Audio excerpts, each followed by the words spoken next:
আপনার এই যে শেখ হাসিনার যে উন্নয়নের ধারা, এই যে বাংলাদেশের যেই দিকে থাকে আপনার টেকনাফ থেকে তেতুলিয়া, রূপসী থেকে পাতুরিয়া, উন্নয়ন দেখলে চোখ জুড়ে যায়।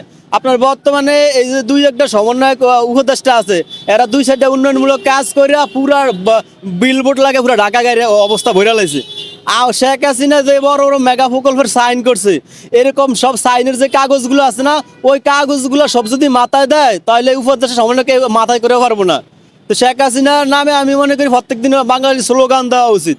মানুষ মইরা গেলে বোঝা যায় তার অবস্থাটা বা তার অভাবটা। কারণ শেখ হাসিনা গেছে, এবার মানুষ শেখ হাসিনা অভাবটা বুঝে। কারণ শেখ হাসিনা যে আসলে এই দেশের জন্য একটা ম্যাচিং বা যোগ্য সরকার, এটা শেখ হাসিনা আবারও প্রমাণ করছে। আবার প্রমাণ করছে যে আওয়ামী লীগ হাইরা গেলে হাইরা যায় বাংলাদেশের মানুষ। আপনি বিগত সময় দেখছেন না, এই যে আওয়ামী লীগের বিশেষ করে আপনার আমার এলাকায় 31 কোটি টাকা বাজেট করে বান দিছে, একটা শহরাঞ্চল এলাকা। ওই জায়গায় এত আকর্ষণীয় জায়গাও না, তার মানে পুরো একটা এলাকা সেভ, আমার ঘর বাড়ি সেভ, এরকম হাজার মানুষ সেভ হয়ে গেছে রামগতির কমলনগর। তাহলে শেখ হাসিনার এই খারাপ অবস্থা, আওয়ামী লীগের এই খারাপ অবস্থায় আমরা তো অবশ্যই শেখ হাসিনার নামে স্লোগান দেবো। আর না তো এটা জাতীয় বেইমানি করে হইব রে ভাই। শেখ হাসিনা আমগুলো লেগে বাঙালি লেগে করছে, আমরা শেখ হাসিনা লেগে করুম। আপনার জেলও নিবেন, আপনি কত লাখ মানুষ জেলও নিবেন, আপনি 1 মাস জেলও নেন, বাংলাদেশ সব জেল ভরিয়া যাইব। তারপর তো আওয়ামী লীগের কর্মী থাকিয়া যাইব, তারা আন্দোলন করবো। আপনি সব আওয়ামী লীগ দৈরা নিয়ে যখন জেল আর আটবো না, তো পরে কি আপনি আসিফ নজরুলের বাড়িতে নিয়ে উঠাইবেন? আওয়ামী লীগের শেষ করার ফোর্স নিয়ে আইন না, শেষ হওয়ার বুঝের দল বাংলাদেশ আওয়ামী লীগ না। আপনার এই যে ছাত্ররা নির্বাচন করবো কয়, ছাত্রকে মধ্যবিত্ত কয় ছাত্র করে ভোট দিব না, তো আমগো জনগণের কুত্তা কামড় দিছে, আমরা করে ভোট দিতাম যাবো। আর মেয়ে ঢাকা ভার্সিটিটা হয়ে গেছে বর্তমানে এফডিসি, প্রতিদিন নাটক চলে, নাটকের এক এক দিন এক এক পর্ব। আপনার মিডিয়া প্রেস সব ওই জায়গায় থাকে ভাইরাল হওয়ানোর জন্য। এখন এই ভার্সিটি আমার মনে হয় বিশ্ব থেকে অ্যাওয়ার্ড পাইব। এটা আপনার হচ্ছে পৃথিবীতে আরো বড় বড় ভার্সিটি তো আছে, ক্যালিফোর্নিয়া, ক্যামব্রিজ, অক্সফোর্ড, হার্ভার্ড, এই সব বিশ্ববিদ্যালয়ের মূল হেডকোয়ার্টার বানাবে এটারে। তো এটা যোগ্যতা আছে তো, কারণ আইজও পৃথিবীর 100 ভার্সিটির মধ্যে বাংলাদেশ বিশ্ববিদ্যালয়ের নাম নাই। তারপরে এইবার একটা নাম হয়েছে পুরো ওয়ার্ল্ডে, আমাকে নাম অনেক কথাই চিনে, একটা চিড়িয়াখানা ঢাকা ভার্সিটি। তো চিনছে না।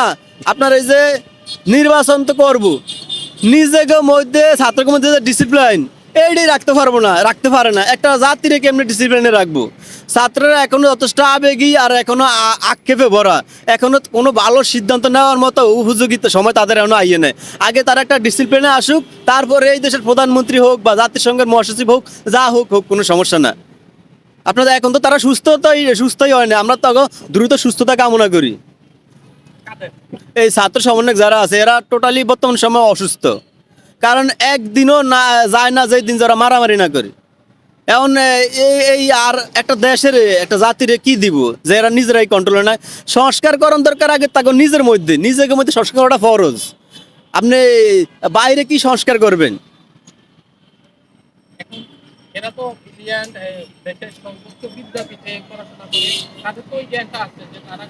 আপনার রাজনৈতিক জ্ঞান হচ্ছে অন্যরকম কিছু। আপনি যদি আসার বিজ্ঞানী হন, সর্বোচ্চ মেধাবী, তারপর আপনি দেশ চালানটা অন্য ব্যাপার। ঠিক আছে, তাইলে তো পৃথিবীর বড় বড় ভার্সিটি যারা পড়ে তারাই পৃথিবীর সব দেশ শাসন করতো। তো ট্রাম্পের ক্ষমতায় বইতো না আমেরিকা, ভ্লাদিমির পুতিন বইতো না, বুঝেন না? এটা তো বিলিয়নের ব্যাপার। রাজনীতি অন্যরকম।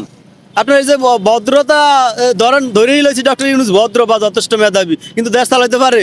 দেশ চালানো এক কথা। আপনার আসিফ নজরুল কইছে না, আমি যদি জায়গায় যাই তাহলে এই সেই করে দেবো। এখন 26 লক্ষ ভারতীয় কই হেডি আগে ভাই করেন, কই কি করছে?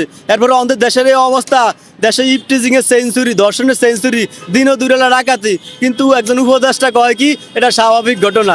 আমার মনে হয় এগো বইনের সাথে যদি এরকম র্যাপ হইতো তাহলে বুঝতো আসলে এটা অস্বাভাবিক ঘটনা, মানে বড় অপরাধ। এখন তো কয়টা ছোট অপরাধ।